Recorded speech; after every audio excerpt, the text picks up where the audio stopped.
That, of course, is the great Paul McCartney. Welcome to Expert Minutes. I'm John Hambone McGuire. This conversation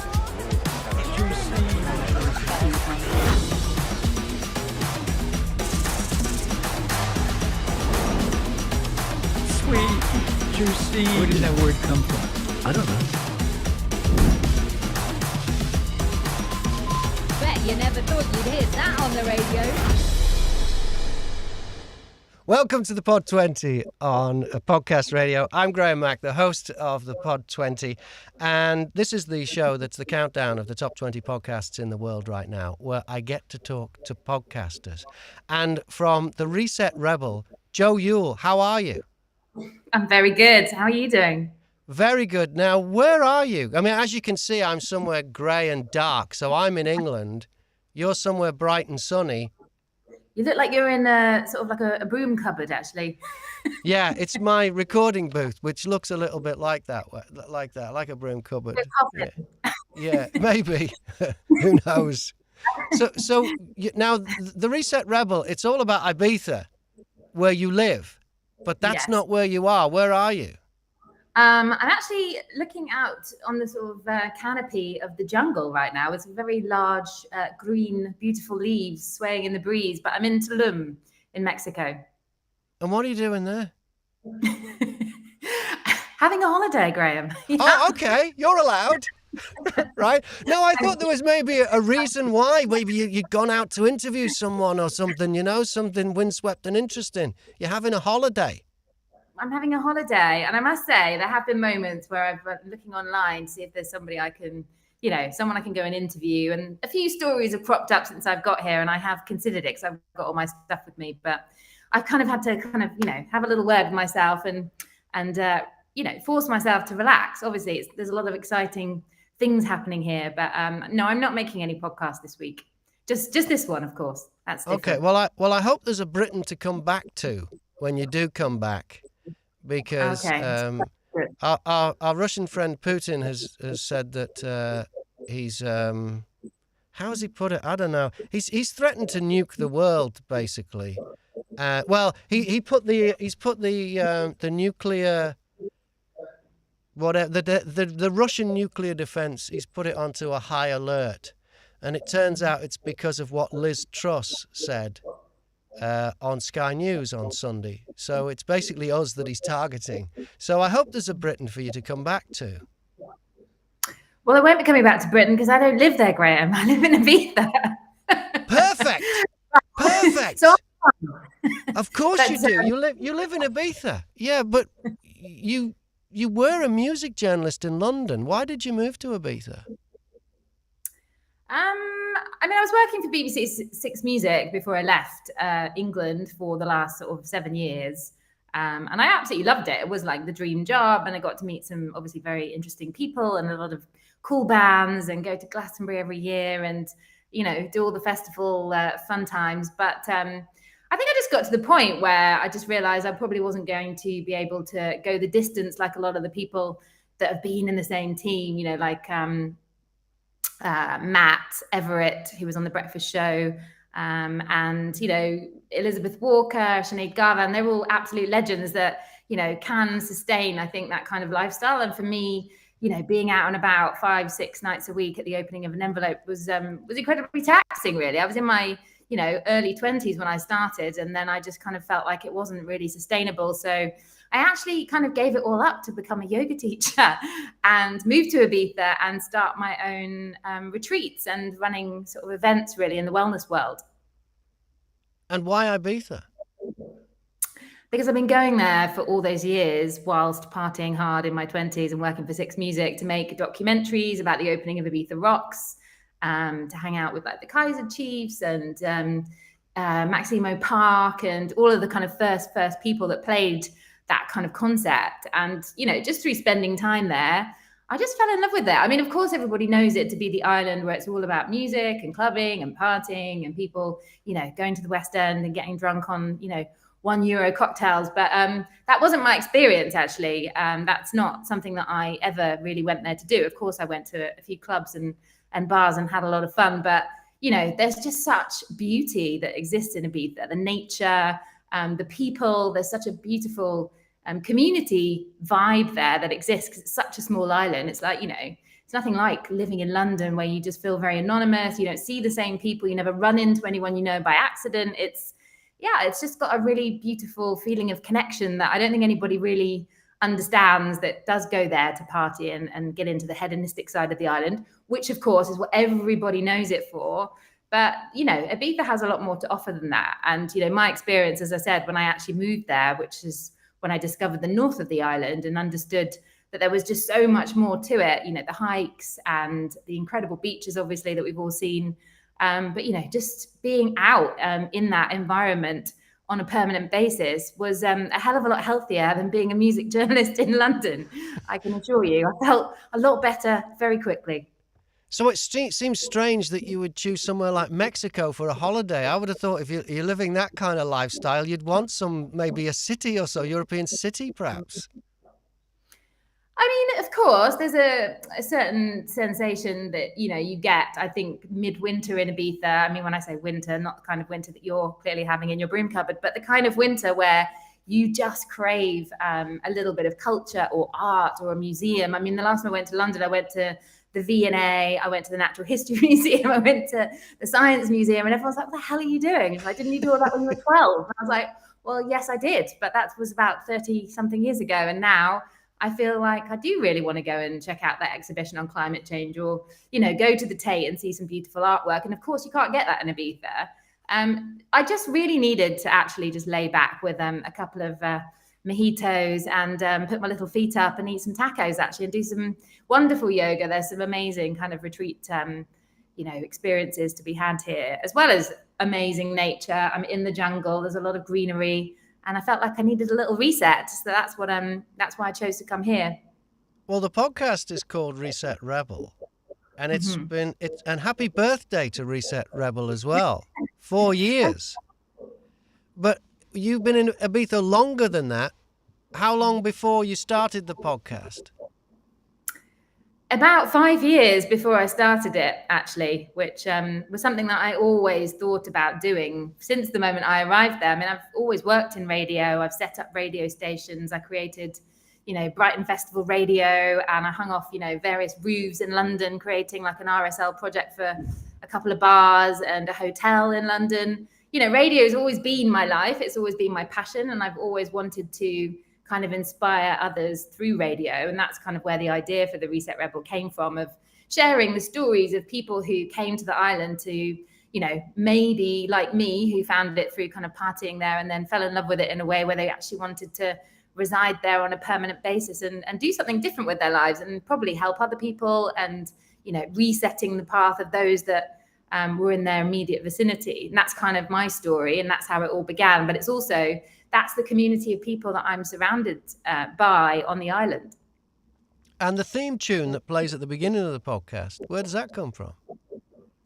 That is a wonderful guest, musician called Justin Manville, who I met on episode number 6 or something. And I just said to him, well, do you fancy doing a little theme tune? And he just literally, laid that out right there and then without even hesitating. And I was recording it at the time, and then I literally chopped it up and stuck it on the front, and there it stayed for the last 100 and something episodes now. So yeah, I was very grateful that he was talented enough to be able to just perform that on the spot. So we talked about working in London. Where did you grow up? A tiny little village called Weybridge in Surrey that probably no one's ever heard of. That's where I grew up, next to Brooklands racetrack, and I went to college there as well. It sounds like stockbroker belt. Would that be right? Yeah, I mean, I left there when I was about 15, so I never really hung out with the stockbrokers of Weybridge. I might have done a few times, but I tried to avoid them like the plague where possible. But I was living in East London when I was living and working at Six Music. So I was living in Shacklewell Street, just off Brick Lane. And of course, that was the area where those very successful individuals used to frequent the establishments of, Liverpool Street and Spitalfields and all around there on a Friday night. It was throw a stone and you'd hit one, shall we say. So what do you miss about Britain besides the museums then? My family, obviously in at number one, my friends. So you're in Ibiza on your own? No, I'm there with my partner, but my parents don't live there and they're elderly. So that's, a massive trade-off really, to obviously live in a country where, your elderly parents are not. And then, feeling a little bit guilty sometimes about, not being able to be there as much as you'd like to be. So obviously in the last 2 years, that's become a real issue. It wasn't really that way before. It's not really something that crossed my mind as much as it has done in the last couple of years, because obviously not being able to just get back whenever I felt like it, obviously I realized is a massive privilege really, and something that we all massively took for granted until the world kind of changed a little bit. So it's an interesting thing actually. It does make you reconsider, do you really want to live on the other side of the world or in a different country away from all those people that you love? It's hard actually. I know it doesn't sound that hard living in Ibiza and all the rest of it, but it's not quite the same as it was looking as when I arrived there 10 years ago, when obviously you just jump on a flight and be home within a couple of hours. So, yeah. And how has your view of Britain changed since you've been looking at it from the outside? Well, I think the title of the podcast is pretty reflective of that. It's, Ibiza is a place where, maybe, as I said, the last 2 years have definitely changed that perspective somewhat, not just for me, but I think everybody that lives there is like, oh yeah, this isn't Ibiza, this is actually Spain. And, when I first started to go there, like 30 years ago, maybe 26 years ago, something like that, showing my age now, you kind of felt like it was the land of the free. And I think the number one reason that people go on holiday to Ibiza and party in Ibiza and take a break there is because they feel very, very free. It's full of hippies. It's full of this kind of less conditioned way of life, which I feel that is something that I was really rebelling against myself when I was living there and working there in London. I mean, I absolutely despise the fact that all throughout my career, I was getting up at like 4 o'clock in the morning when I worked at CNN, or 5 or 6 o'clock in the morning when I was working at Virgin Radio and BBC Six Music, getting up to do the breakfast show, doing the breakfast news. And, I just feel like, really, is that making me happy? Of course, I love, working in radio. It's my absolute dream job and I'll never, ever leave that industry. But I do feel like there's more to life than getting up in the pitch black and, running around London like a headless chicken on a deadline, permanently stressed out and knackered, and then probably going out, 4 or 5 nights a week, because who wants to sit in a 1-bedroom flat in London and stare at the walls? Like, there's a whole world out there to be, you feel overstimulated. You've got this like state of FOMO where you want to be out, doing whatever's happening. And I don't really have that feeling in Ibiza. It's different.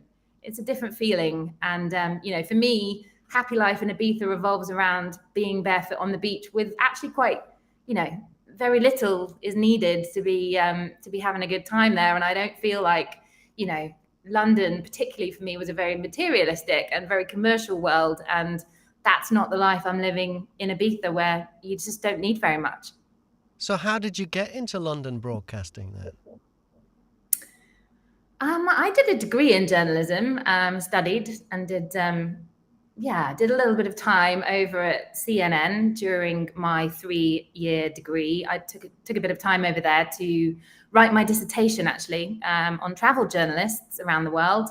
And I was very, very lucky to get like a scholarship. And I think once you've seen the inside of like a proper, this newsroom was like the size of a shopping mall. It was just like, when I walked through those doors, I'll never forget that feeling. It was the most exciting moment of my whole life. I was only probably 20. And I think once you've worked in a newsroom like that, you just, there's no going back from that. And as soon as I even entered my 3rd year of uni, I was applying for jobs, and I got a job before I'd even left at CNN, and I went straight to work at the London bureau. And it wasn't really my dream job, because it was actually on a financial business news program called World Business This Morning with Becky Anderson.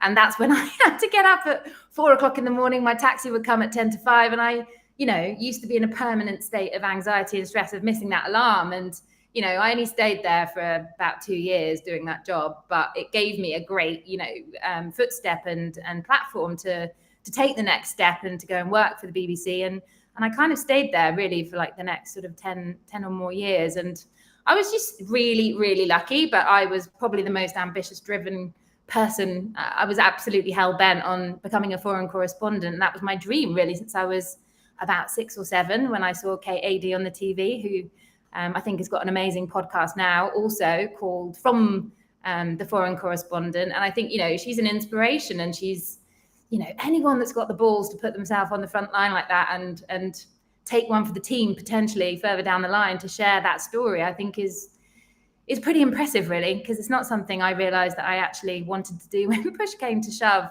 Being in London during the tube bombings, my boss was like forcing me out the door to go and to cover those stories. And, that was not a place I wanted to be, I realised when I arrived there and saw, a lot of very scary things happening. And it's kind of intriguing, you have to be careful what you wish for, because I think you want to do something and you want to work in a certain career all your life, and then you get there and actually you realize that that's not actually what you wanted after all. That's a very long-winded way of answering your question. No, it is very funny, because there are a lot of other things, what you see on the screen and everything. When you work out, how they make the sausage, it's not necessarily as appetizing as the sausage that's served up to you, is it? No. Yeah. So what's the main difference for you then? Now you do the podcast, the Reset Rebel.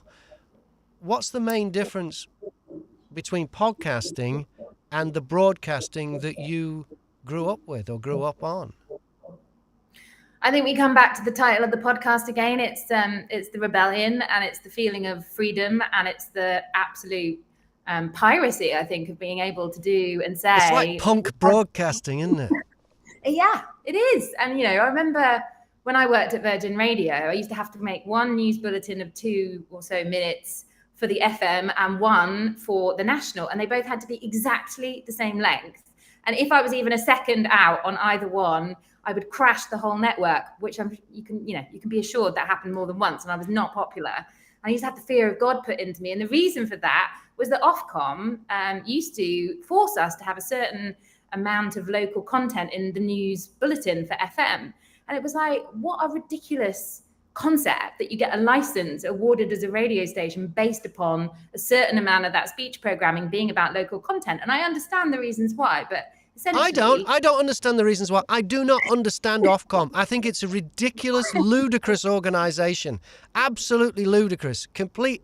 I mean, I've had dealings with them. I've had upheld complaints. I've never been fined, but I just, the times I've dealt with them have just been mind-blowing. They've been so spectacularly out of touch with how it actually works and how things go on. And the conversations I've had with members from Ofcom, and I'm like, wow, you're regulating this industry? What the hell? I started on radio in Australia, and I came to Britain, and it was the Radio Authority then, and I used to think that this Radio Authority, this is not there to help at all. It is there to hold back commercial, so it's helping the BBC. That's what I thought it was for, honestly. And some of the rules, like, you've got a commercial license to make money, as if you're going to put something on the air that would affect you making money. But they're telling you what to put on the air for what? Who cares if you don't play enough 80s music because you promised to? What's that all about? I mean, they're a ridiculous organisation. So I'm with you on that, yeah. And it is, and I know Ofcom are trying to get their hands on podcasting, and it'll never happen. Podcasting will last longer than Ofcom. It will, and so will all online broadcasting. I mean, like this week they're talking about, the EU has banned Russia Today. Well, Ofcom hasn't yet, because they haven't found any rules they've broken. It's just like, so that even they going the other way, they can't. Oh no, they don't get me started on Ofcom. Absolutely ridiculous organisation. I'm sorry, I mentioned it now, but yeah, I know, and probably Jerry, who runs Podcast Radio, which is governed by Ofcom, will probably want me to cut this bit out. But I'll say it again: they're a ridiculous organisation, and I don't understand why they need that big, expensive building on the Thames there when they could all work from home. I don't know what they're all doing in there. I mean, last radio station I worked at in London, I got so sick of them when somebody complained about something on the air, of having to write this stupid report and send them the audio of the thing for one complaint. Hang on, if you get 100 complaints, okay. For one?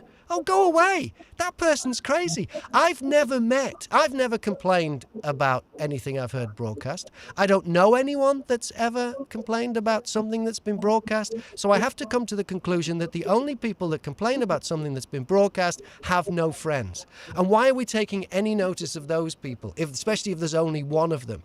So in the end, what I used to do was I used to get the audio, the offending audio, I used to put it on a stick and I used to walk to Ofcom because it was only up the road from us. We were at South Bank and they're on that stupid thing. Is it by Vauxhall Bridge? One of the bridges. No, Southwark Bridge, I think, is the corner of where Ofcom's building is. And I used to go in the building and I used to say, I'm the programme director from Fixed Radio and I've got the audio that they wanted to hear. And they go, okay, we'll pass it on. No. You make them come down here and I'll give it to them. And I'd look them in the eye and I'd give it to them.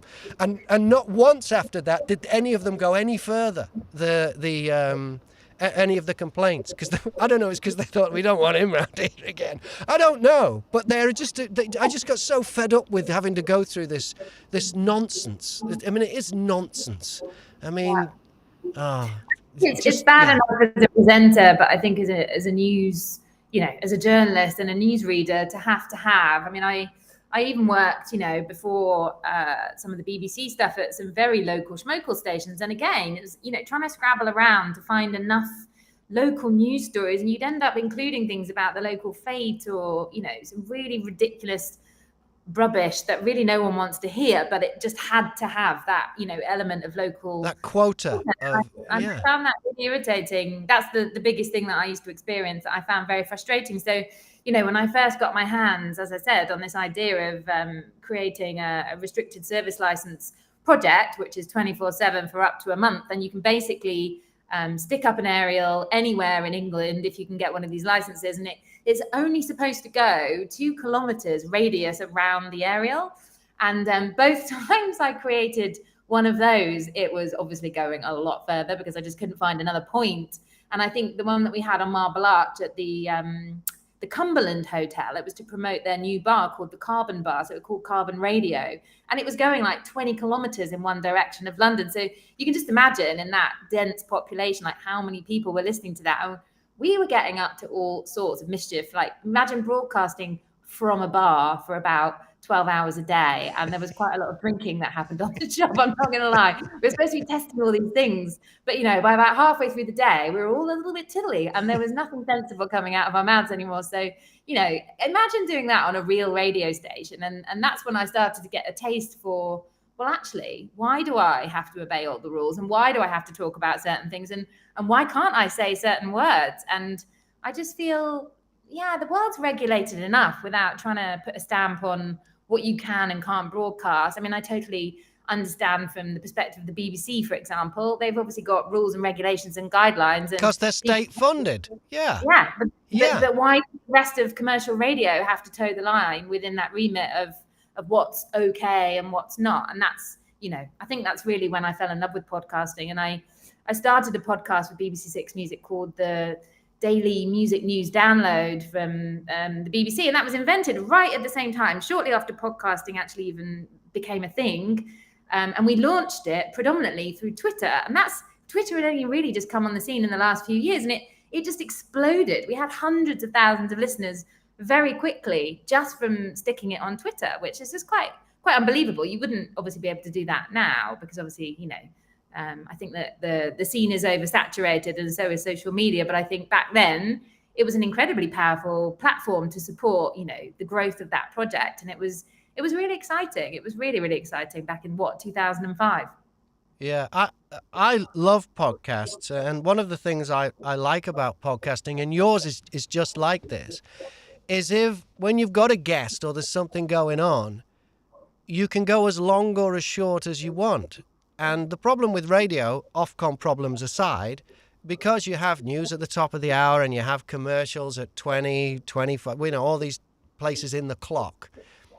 Sometimes radio, and they'd have to admit it, sometimes things that haven't got the legs get stretched out because you need to get to the next junction. And sometimes things that could go on much longer are cut short because, I can remember being on, I did the breakfast show at BBC Wiltshire. It was an all-speech show, and I had a cabinet minister on an ISDN line, and I had to cut it short so we could go to Traffic and Travel. And we went to Traffic and Travel, and nothing was going on.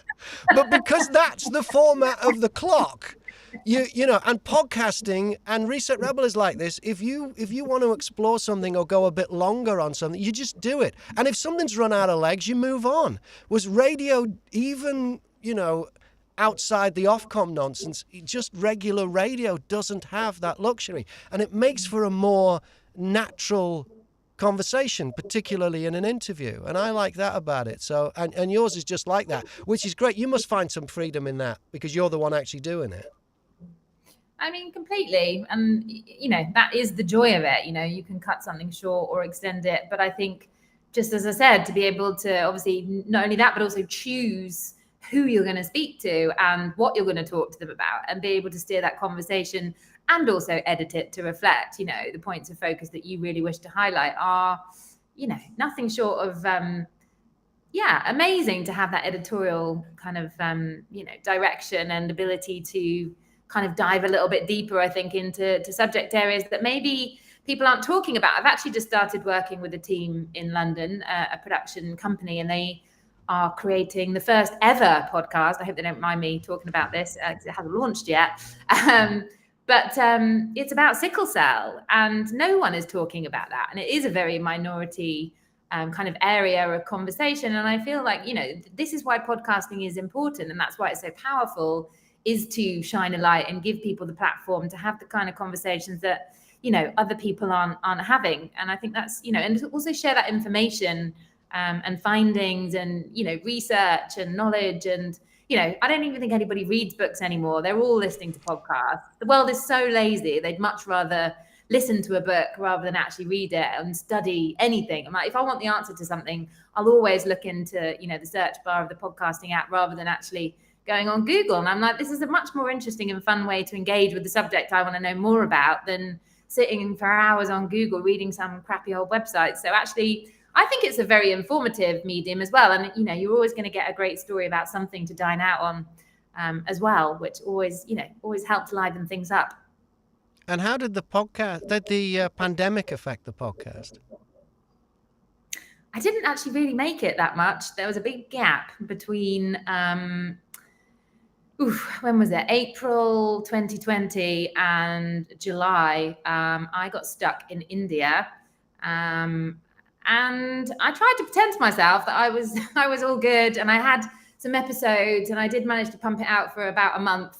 And then I started making a few little bits and pieces on being locked down in India. And I was like, I don't know. I think I was quite stressed. Imagine going to the other side of the world and then there being absolutely no way to get home again. You're literally stuck on lockdown with another 2 billion people in a country which I absolutely love. India. It's my other favorite country other than Ibiza. And I was quite happy to be there in lots of ways, but it was also like some weird, scary stuff was happening there. And I didn't really feel like talking about it. I was a bit lost as to what to say, and maybe sharing how I felt at that moment in time didn't really feel like something I was necessarily up for doing. So there was a big fat gap in 2020 when I was stuck in Goa, and I kind of lost my impetus really. So there's series 1 and series 2.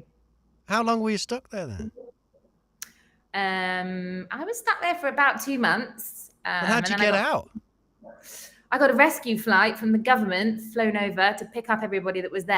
I think they had to send hundreds of planes when there were no other planes at all going anywhere. Everything was grounded in India. So we got flown on what I would really classify as like a sort of an EasyJet flight to Stansted. It was a tiddly little seat with under the front seat. It was the best part, I think. There was a carrier bag. So there was no food, no drinks, no nothing on this 12-hour flight. And under the seat in front of me was a plastic carrier bag with a Mars bar, a Twix, a Kit Kat, some salt and vinegar crisps, a muffin. I mean, the filthiest food you could possibly think of, like absolutely gruesome, sugary nastiness. And it was just very, very strange to have that experience and get taken back, to England, which was obviously a true joy to be back in Europe, but it wasn't actually my home. And I couldn't even get out of England. Then they were in lockdown and it was like impossible to get a flight back to where I wanted to be. So it was very, very complicated trying to get home. So I was there for over a month. And then I flew to Amsterdam to get a car over the border into Belgium where my boyfriend lives. And it was just a very strange period, as I said, where I was under extreme stress trying to get back to where I lived. And also my boyfriend was in a different country. So it was just, it was a bit stressful. And I didn't really feel like making the podcast at that moment because I didn't have anything interesting to say. Or so I thought. You've told that story on the podcast, though, surely, haven't you? Afterwards? I did. Yeah, I did.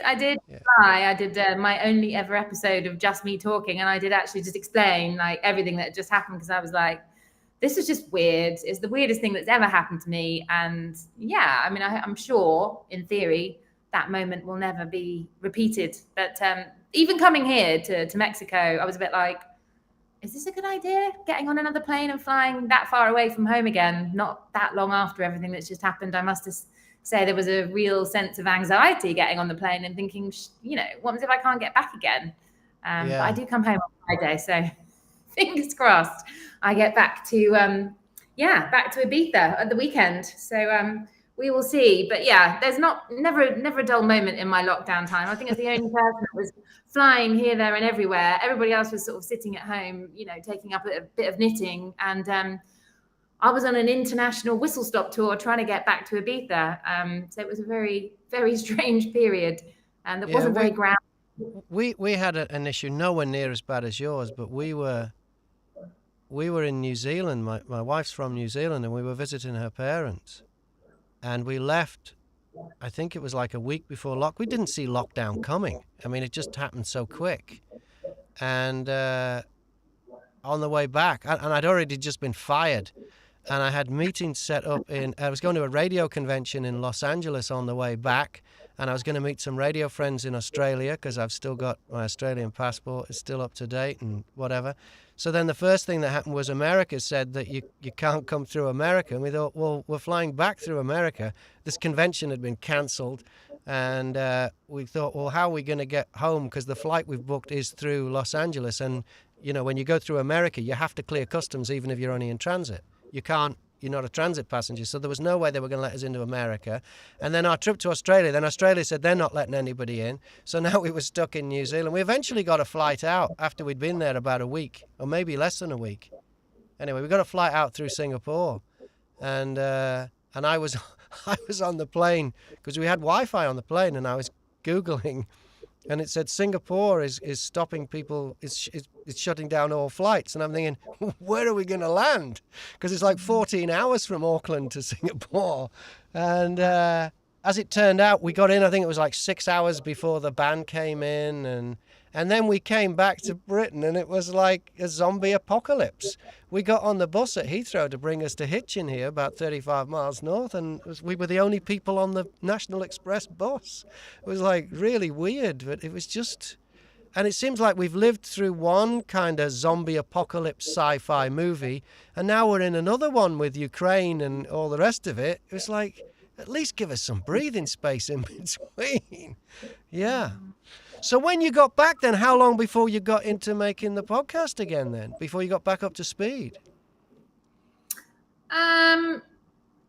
Let's just say actually, just while we're talking about all of that, I feel like, I really, that the current apocalypse is so much worse than the previous one in my opinion in some ways. I mean, obviously there's a lot of death going to be involved on both sides of the coin, but I feel like the current situation is just absolutely devastating, really, on so many levels. And I just feel it's just a horrible, horrible mess, really. And everyone just feels so powerless and just kind of sitting back and watching. And really, it just feels like Afghanistan was like the first installment of that, to watch, what happened there, really, with the Taliban taking over. And now this has come up, and it's like, as you say, it just feels like there's been a real cycle of just extreme events coming up recently, which you just kind of feel, as I said, you just cannot do anything. And I went to bed last night trying to think positive, because they said, oh, they're going to do talks tomorrow. There's going to be talks tomorrow, because talks is the only way this will stop. So I thought, okay, they've got talks tomorrow. Let's focus on that. Let's not focus on the nukes pointed at Britain right now. Let's focus on that. And then today I hear that the talks, well, I only heard from the Ukrainian side, but they said, oh, there's no common ground. And I'm thinking, there's no common ground. How about neither side wants any more killing? Isn't that common ground? Can't you start there? I'm always reminded, years and years ago, when I was freelance for radio and I wanted to get a better deal, I bought a talking book on cassette, as they were back then. And it was about negotiating. And it said, you should always go for the common ground. And it talked about how at some stage the pro-life and the pro-choice, pro and anti-abortion in America, were put in a room together and said, look, you've got to find some common ground. And the first thing they said was, well, there is none, because we couldn't be further apart on this issue. And then they said, well, we're not going to let you out until you come up with some common ground. And they did. And their common ground was they both agreed to both work together to reduce teenage pregnancy. And I thought, well, yeah, if you're gonna negotiate a peace, surely you've got to find some common ground. And there is common ground between UK. It sounds mad, but there is common ground between Ukraine and Russia, and that is nobody wants any more killing, surely. So if you start with that, with what you agree on, instead of starting with what you don't agree on, maybe the talks could move forward. And then that was like the only thing. And I thought, okay, well, there's I think there's talking again tomorrow. But it's so sad because both ends don't seem to see any common ground from the other side, when surely to stop the killing would be like the first piece of common ground both sides could share. And I hope they work it out. Well, we all hope that they work it out, but it's tragic beyond belief, isn't it? It's hard to get your mind on anything else. Every now and again, it keeps coming back to you and haunting you, and you feel this desperation in the pit of your stomach. That not only what the atrocities and the bad stuff that's going on there, but just how this thing reverberates around the world and changes the relationship between, the West and Russia forever. And just it's quite scary too. So it is horrible. But I don't know how we're going to make a gear change out of this subject, but we put ourselves. We were talking about in the pandemic, Yeah, about and how the podcast changed during the pandemic, and you gave it a miss. But then, no, the pandemic went for 2 years. So when it first happened, you're there in India. So when you get back and you've got to get back into the podcast, how did that change? Did you have to then, even though you're on the same island, did you have to interview people remotely like this? I didn't really, actually, because as I said, people in Ibiza, I would say are very, very different in terms of the fact that it's not that they weren't taking things seriously, but I think there was a lot less of that going on in general in that neck of the woods. Like, obviously England was hit very, very severely, but I wouldn't say the Balearics were, the numbers were nothing like they were in the rest of Europe. So we were very, very lucky. And don't forget, by April, when I left the island at the end of February, and I got back at the beginning of July, and there was nobody coming in or out of Ibiza for all of that time. So there was no COVID really going on there. There was, it was a very, very safe place at the beginning of July. On the 2nd of July, 2020, when I got back there, it was clean as a whistle. So to be honest, it wasn't a case of like nobody wanted to meet up with me and no one wanted to do a podcast interview. I actually got a call from a guy in Italy asking me if I'd go and do an interview or a tape sync, like go and mic up this very famous fashion designer who I'd never actually heard of. And she insisted that I take a 2-meter stick, for the mic, and also have a COVID test and all this other jazz. And then I was like, I'm really reluctant to go and have a COVID test just to go and interview this person. I'm not even interviewing her. I'm just literally going there to mic it up. And 2 minutes before it was due to happen, she actually blew me out and she flew off to Madrid and she left the island. I spent all this money and time going to get these tests, and I was like, unbelievable. Only a famous fashion designer would do that. I was just like quite, absolutely zero respect for the fact that I'd gone through all that process just to go and jump through the hoops that she'd asked me to jump through. And I have to say, that was for a big, big brand. I won't name them, but the Reset Rebel does not attract the kind of guests who are picky or choosy or, they're just very, very raw, real, lovely humans that, are mostly living in the island or visiting. And the number one premise really of creating that show is to kind of portray the island in a way that reflects what it's really like rather than what it's known for. And, I can go anywhere in the world, including here, and people are like, "Ooh, you live in Ibiza? Like, what do you live there for?" They think it's weird that I would choose to live in a place like that. And actually, I mean, it's only really for 3 or 4 months of the year that you're experiencing, a lot of people coming in to party. And for the last 2 years, that hasn't been happening anyway. And I think the island has actually changed. I wouldn't say, of course it's going to start up again this summer, but, most of the time it is a very tranquil, quiet, peaceful, beautiful, relaxed atmosphere that's just an absolute joy to live in. And it's not known for that. It's known, to be something that it really isn't. And that's really the number one thing that I wanted to portray by making a podcast. If you tap the word into Ibiza into the search bar in the podcast app, every single podcast that comes up is a music mix from a DJ or a nightclub, an event. And I was like, where are the speech-based podcasts? Why are there none in Ibiza? And that was the number one thing. I was like, I'm going to change this. I'm determined. And that's actually when I started running these podcast courses there to try and get other people to talk about what they were doing, with their business or, I don't know, their entertainment skills. And I've had like a puppeteer who came and joined me. She's making a beautiful theatre and arts podcast called The Wells of Thanet. There's another really amazing podcast called the Mojo Podcast with a guy who's making podcasts about entrepreneurs there. And are these people you've trained in your course? Yes, I've been doing that since 2018. I started to do that. So at least 30 more podcasts are in the podcast app under Ibiza than there was before. And I think, because of you. Well, definitely not just because of me. I mean, you know what it's like to make a podcast. It's actually really hard work and requires a lot of commitment. I can train people and some of them don't actually end up making, or they start making the podcast and they don't continue. So, it is quite hard work and it is a lot of commitment to dedicate yourselves, particularly to do a weekly. I mean, when I started to go weekly again in December, I just thought to myself, what am I doing? And I was like, well, how can I teach people and inspire them to make their own podcast if I'm not actually going to go weekly myself? So I'm back on the hamster wheel of production at the moment. And it's a lot of pre-planning and a lot of, thinking ahead to get everything in place to make that, a continual storytelling platform. And it is quite hard work, it is a lot of work, but I love doing it. And it doesn't feel like, the kind of work that I used to do, that's for sure, sitting in an office and churning out a lot of news about death. Yeah, it's for Ofcom. Yeah, so, dead hamsters for Ofcom probably, and cake recipes. So, sorry if you did do those stories. And so the podcast course, you've got one, is it next week the next one starts? It does. It starts a week tomorrow from the 8th to the 11th.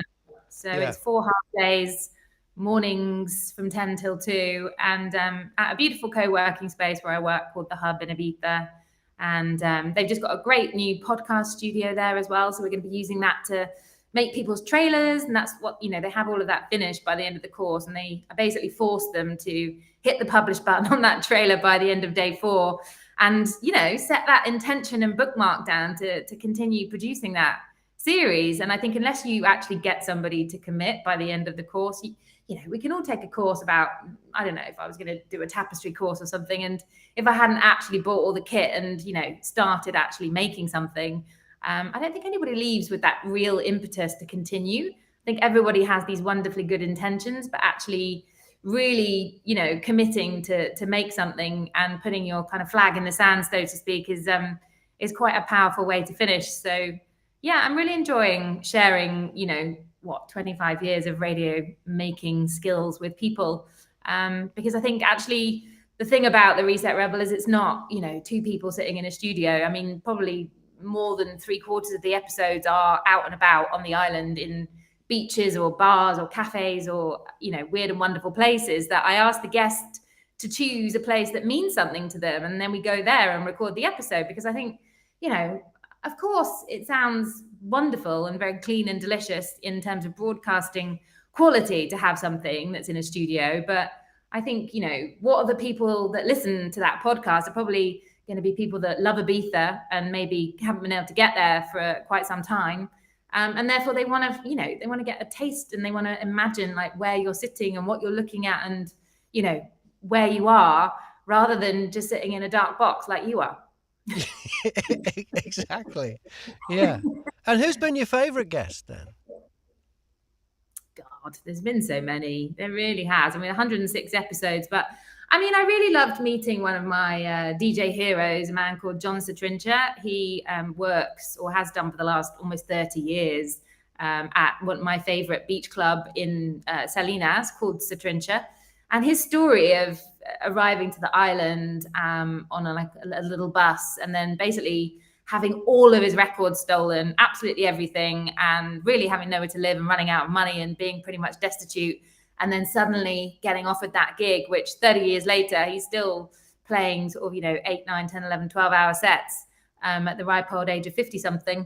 I think is, a really interesting story. And it wasn't something that I really expected him to tell me about while we were having fish for lunch in Calanova at a little beach shack. And he really told me like a lot of stuff about, his mom and his relationship with her, and really he didn't have any qualms about holding back about his story. He really went in to the deep, dark realms of his entire childhood and all sorts of things. And I love, that's what I love about doing that job.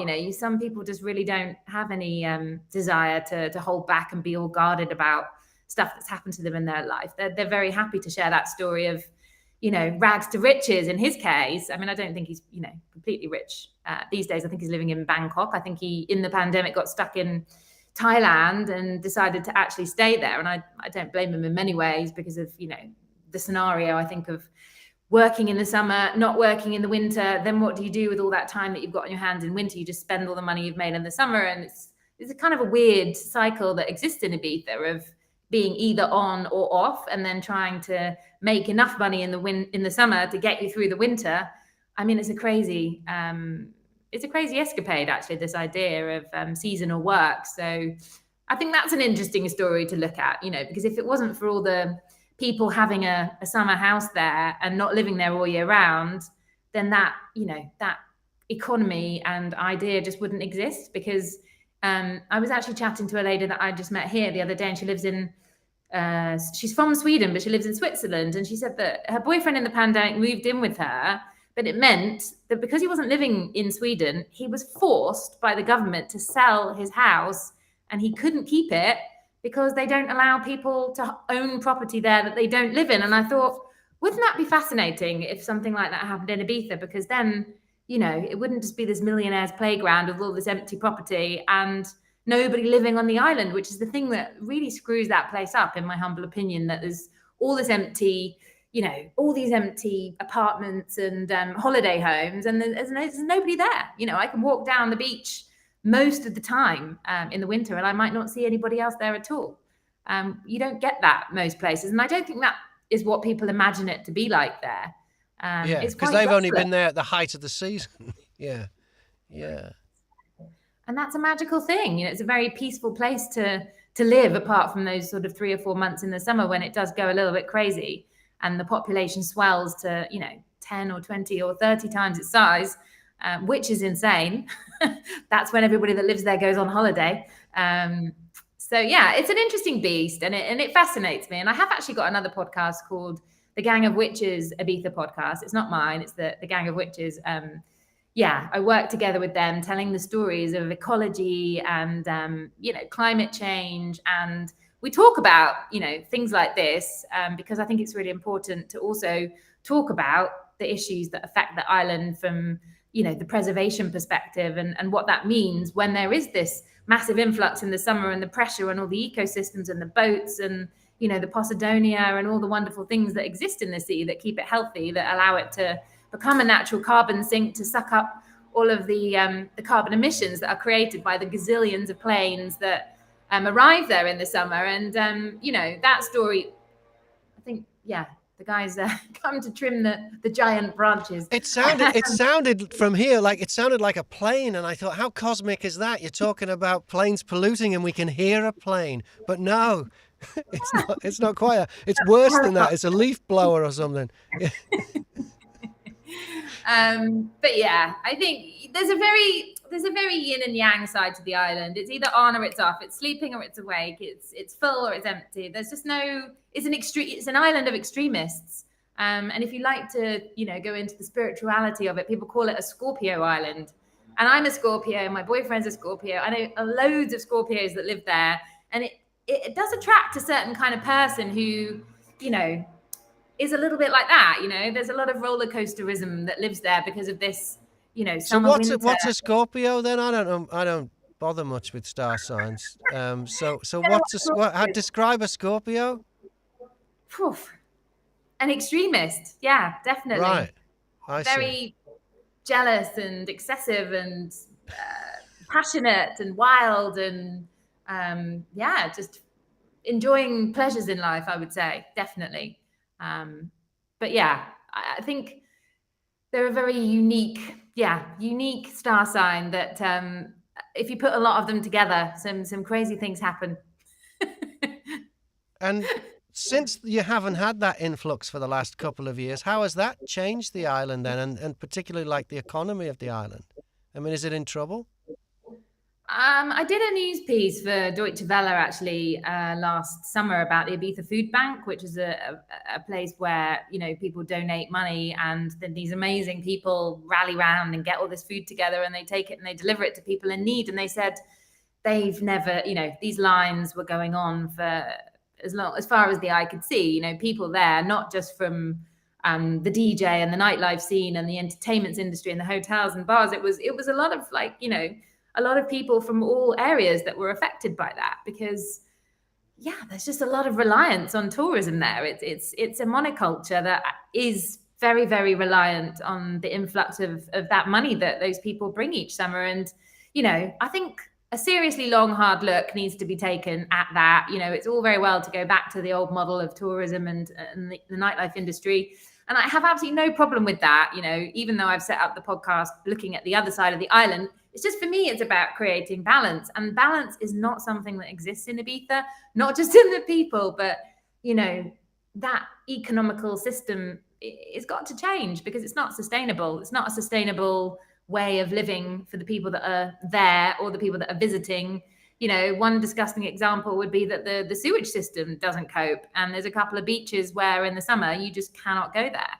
And some tourists don't even know that, and you've got their little kids swimming there, and it's a terrible joke, but is it fair to say that people continue to swim undeterred?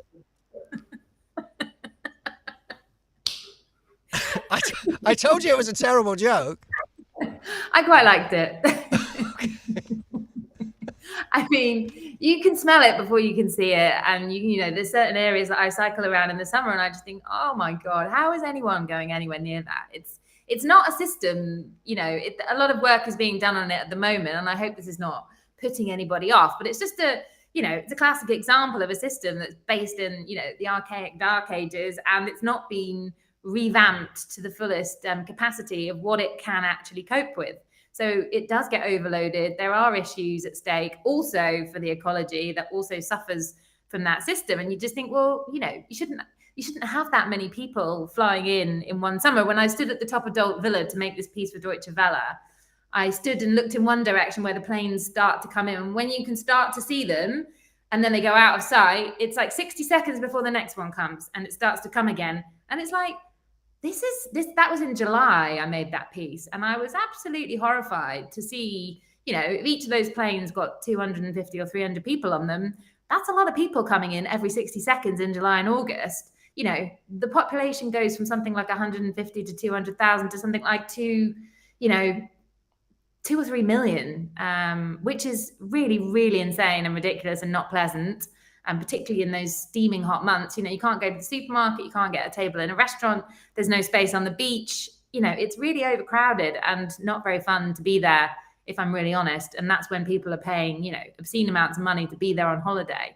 And it's too hot and it's too busy. So I think I'm very happy that everybody's going to be making money again this summer, but I think in the long-term plan, something needs to be done to monitor, the amount of people that are actually on the island at any one time, and there needs to be a few more rules. Right. Yeah. Talking of making money, does the Reset Rebel make money? The podcast? I mean, we don't have a sponsor per se, as in we don't have advertising on it, but it does. Yeah, it does monetize itself, and has done, thankfully, since quite early on. At the very beginning, I was advertising sort of yoga retreats and things that I was running, and events I was doing, and I got some really great responses very, very quickly, which I was kind of amazed. But I think, if you're talking about a product or a service or an event, or and you're actually the one running it, and people like you and they get to know you and they kind of understand who you are as a person, I think if something is authentic, I do think that people connect to that, and and they will spend money on things that actually are in the same vein of the kind of lifestyle that they want to live. So yeah, it has paid for itself, Right. And we've got some good plans to work with some other venues and places on the island this summer to collaborate, which is exciting. Have you thought about going down the Patreon route, which is a kind of a thing that a lot of podcasters are doing right now, and some of them very successfully? I did do that for a while, but I'm just not organised enough to have all my tiers and all my bits of content. Yeah, so all the different levels you have to have for it. Yeah, yeah. But if you can get it right, I know it does work. The Patreon, because I know at least 2 podcasters that I've spoken to on this show that do really well out of Patreon, like really well. Who's so that? the first one is A Cup of Tea and a Chat, which is Ali and Bean. Have you ever heard of? There used to be a legendary Los Angeles radio breakfast show on the world famous K-Rock, and it was hosted by Kevin and Bean. Well, Bean, who sounds American, was actually born here. I think he left the UK when he was about 10. And now him and Ali, he lives in the UK now, Bean. He lives in Hampstead. And Ali lives in Los Angeles. She was on the show with them for the last few years of the show. And they do a kind of a transatlantic show.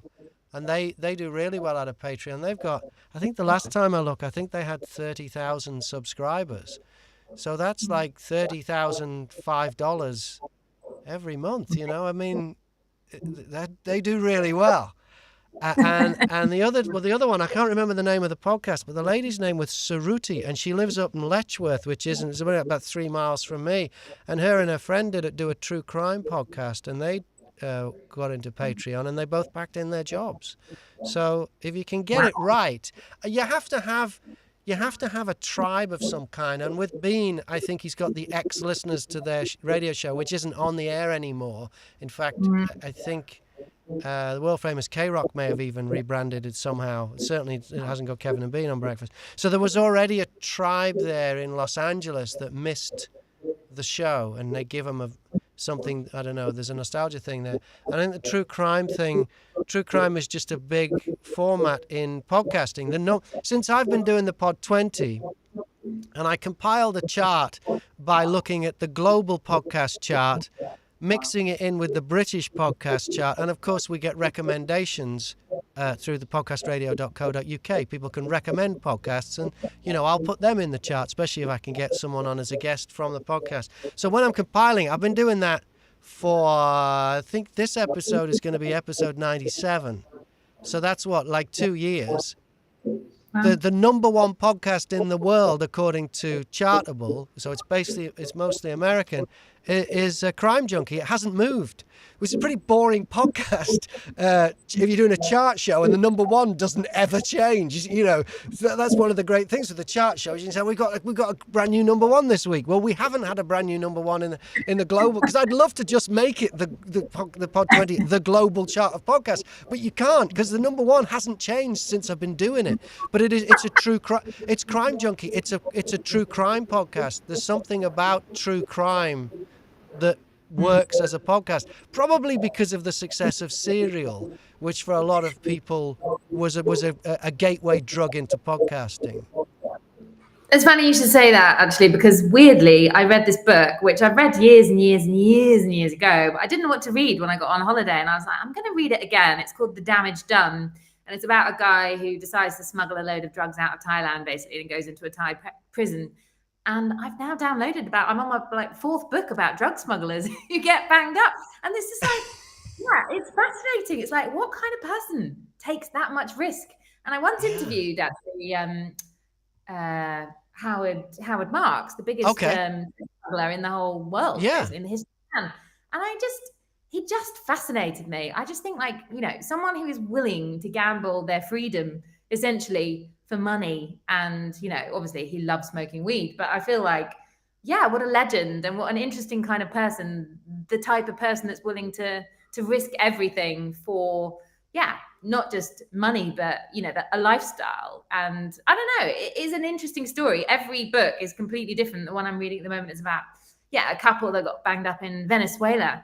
And that's actually even more terrifying, I think, than Thailand. It's like what goes on there is very much like, you know, the prisoners and the inmates have guns and knives, and, you know, they have like massive, great big fights every night, and the military come in, and then they're allowed to just run riot throughout the jail and beat up and, you know, murder some of the prisoners. And that happens all the time if they're naughty. And it's just like, I find not true crime, but, you know, this is another world, isn't it? It's not a world that we're probably, hopefully. I mean, how many movies have been made and TV shows about the Great Train Robbery? You know, it's because we're fascinated about, you know, and then Ronnie Biggs and the whole thing. I read Bruce Reynolds' book, who was the mastermind behind it. Yeah, there's just something that appeals to human beings about people who live outside society's rules for some reason. I don't know why.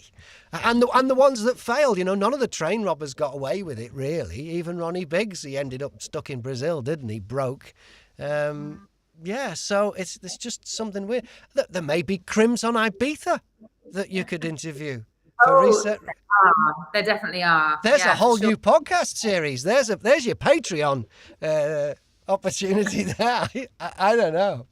Yeah. Well, one of the people I interviewed actually on the Reset Rebel was a guy called Simon Reed, who took me up to there's a plane crash site, the only ever plane crash that happened on Ibiza, where over 100 passengers died. I mean, no one survived.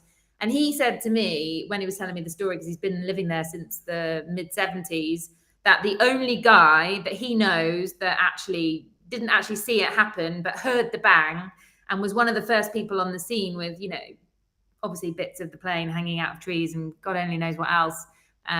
He said, you know, he was actually a criminal, and he couldn't give me his full name when he was telling me about the story. And he was like, you know, he was like, a lot of criminals were living there back at that time, back in the 70s, because they all obviously went there to kind of like hide out.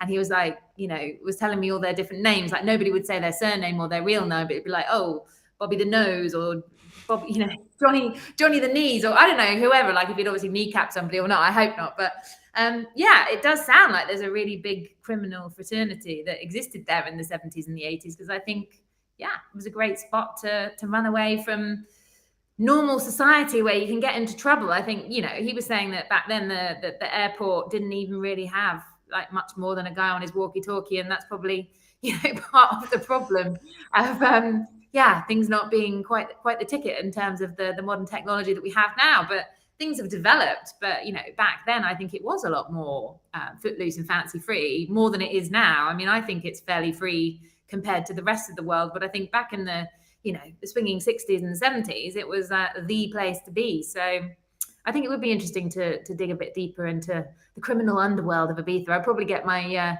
my knees in some concrete blocks for my troubles, but it'd make a great podcast. It really would. Well, right now, though, it's Reset Rebel, which is a great podcast. It's Jo Youle. What's next for you? What's next? Well, I've got the course next week at the Hub, and then I am still in the midst of making the Gang of Witches Ibiza podcast, which I'm really loving. The next. Why is it called Gang of Witches? Why is it called that? They are an eco-feminist art gang from Paris, and they live in the hills of San Carlos, who I also met when I interviewed them for the Reset Rebel. That's how that all began. So some interesting thing happened, you know, when you go and interview somebody in their home, or, it's very intriguing to the places that people will invite you to record a podcast in a place like Ibiza. I've been to some very interesting, that's not one of them, by the way, the Gang of Witches, who are very lovely ladies and very kind and sweet. But I've been in some very strange predicaments through my time making podcasts in Ibiza. What? Like what? Life-threatening or what? Not life-threatening, but you just think, oh, I'm looking forward to this ending, or, this is a bit weird. I feel really uncomfortable. I probably won't go into too much more details. Maybe we can talk about that later. But yeah, there's been some very interesting scenarios, let's say. Okay, well, it's called The Reset Rebel. You can get it, the horrible phrase, wherever you get your podcasts.